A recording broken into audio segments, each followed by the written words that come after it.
Bless you, my Say youth. It's been a little bit. I missed you guys. I got your messages while I was in Washington, so thank you for your prayers.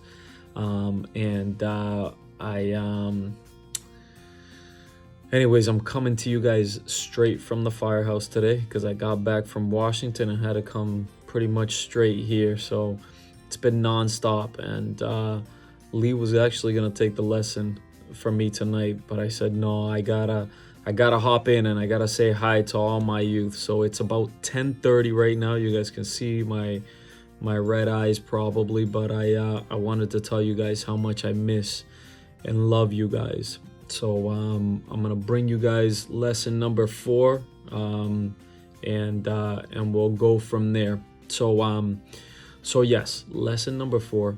It says the end times will be like the days of Lot.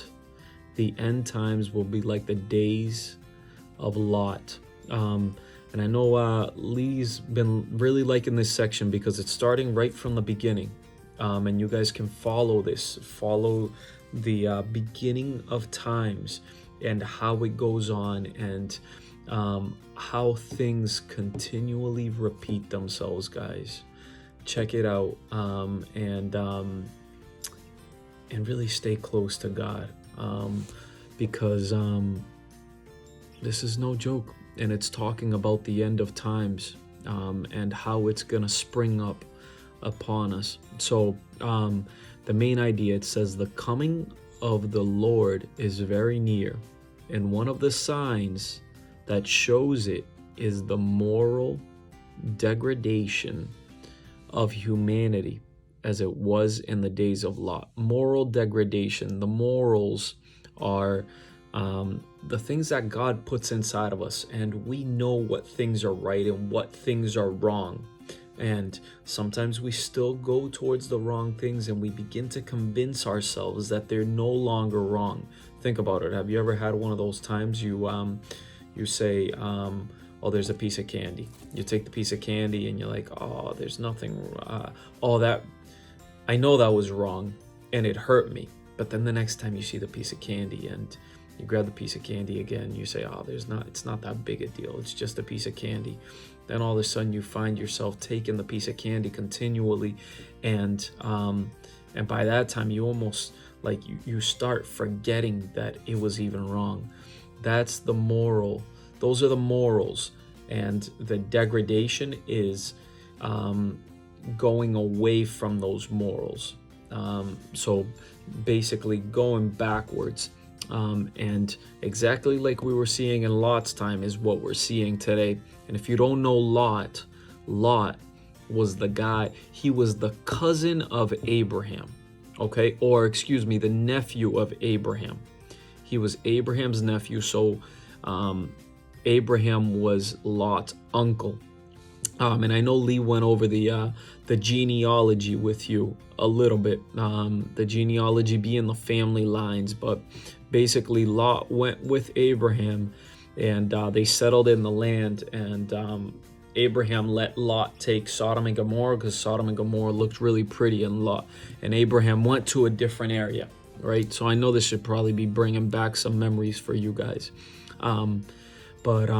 So Lot settled in Sodom and Gomorrah, and it became pretty ugly, the way the people lived in that time frame. And guys, the way that the society that we live in now, the culture that we live in now, probably doesn't look very different from Sodom and Gomorrah, which should give us some warnings as to how we need to get that much closer to God every single day, which reminds me about Abigail, and Abigail coming back to the Lord's fold, and it warms my heart and it makes me so happy. I was in a meeting when I saw that message about Abby accepting Christ, and I almost blurted out right in the middle of the meeting. So Abby, congratulations, and all the more we need to try to bring people to God. So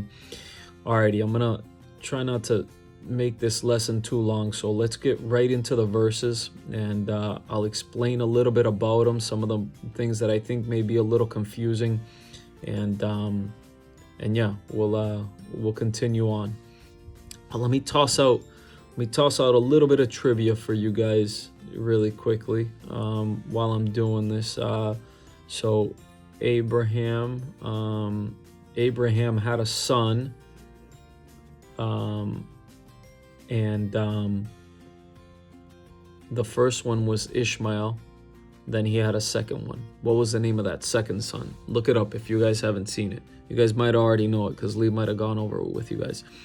But okay, we're 5 minutes in. Let's take a look at these verses. In Genesis 19:12, it says, "Then the men said to Lot, 'Have you anyone else here?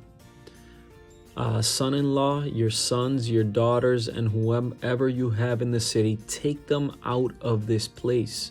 For we will destroy this place, because the outcry against them has grown great before the face of the Lord, and the Lord has sent us to destroy it here.'" So here are these angels, and they're about to literally rain fire down on Sodom. And we've seen some of the examples already. If you haven't seen it, go ahead and read it and check it out. In Genesis 19 and 18, the chapters before that, it says that the men were trying to break into Lot's house because these men had come to visit. These men being the angels, they dressed up as men, and the men of the city were trying to break into his house so they could grab those men and have sex with them, so they could rape them. You guys say, "Oh man, that's crazy." Yes, it is. They were men who were homosexual men, women who were homosexual women. I'm sure there were people who were not homosexual, but they were probably having relations before marriage. And guys, these are all things that 50 years ago may have seemed surprising, but now it's every day that we're seeing it, guys. These things, they reach God and they make God sad. And God cannot allow it to continue, because people will just continue going away from God. So from time to time, he's had to come in and correct them, and it's what he's going to have to do again. So here, verse 14, it says, "So Lot went out and spoke to his sons-in-law who had married his daughters and said, 'Get up, get out of this place, for the Lord will destroy this city.' Due to his sons, but to his sons-in-law, he seemed to be joking." Sorry, the thing has some glare and I really can't see it too well right here. "When the morning dawned, the angels hurried to the city, saying, 'Arise, take your wife and your 2 daughters who are here, lest you be consumed in the punishment of the city.' And while he lingered, the men took hold of his hand and his wife's hand, and the hands of his 2 daughters, the Lord being merciful to him, and they brought him out and set him outside of the city. So it came to pass, when they had brought them outside, that he said, 'Escape for your life. Do not look behind you, nor stay anywhere in the plain. Escape to the mountains, lest you be destroyed.'" So that's the end there of that section, because then it jumps to Luke. But basically, guys, this is how good God is to us. And this is super, super important. There is definitely sin all around us. And that's not to say, that we've never sinned. Guys, we make mistakes. But it's all that much more important to recognize that you guys have seen and you guys have felt that horrible feeling when we make a mistake before God. But that's God's goodness. God's telling us, hey, don't do that. Walk away from that. Turn back to me. And even more so than turning to God, we need to get that much closer to him, so that when things like this happen, like it happened in Sodom and Gomorrah, God can come and he can warn us and help us walk away from that bad, from those consequences that are going to happen, because consequences happened back then and consequences are going to come again, right? And that's what we're seeing here. So God called upon Lot, and he saved Lot, and he saved Lot's 2 daughters, and he even saved Lot's wife. But there's another example of us being, so caught up. Don't become like those around us. Use God's power and God's drive to help us bring others to God. Because you guys have heard the story, what happened to Lot's wife, what happened.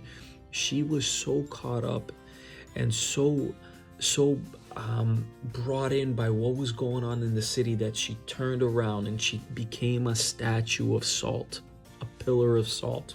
Okay, so here in chapter 17:28, let's wrap it up. It says, likewise, as it was in the days of Lot, they ate, they drank, they bought, they sold, they planted, and they built. So they were concerned with everything else, guys, but not God. Verse 29, but on the day that Lot went out of Sodom, it rained fire and brimstone from heaven and destroyed them all. Even so will it be on the day when the Son of Man is revealed, when Jesus is revealed.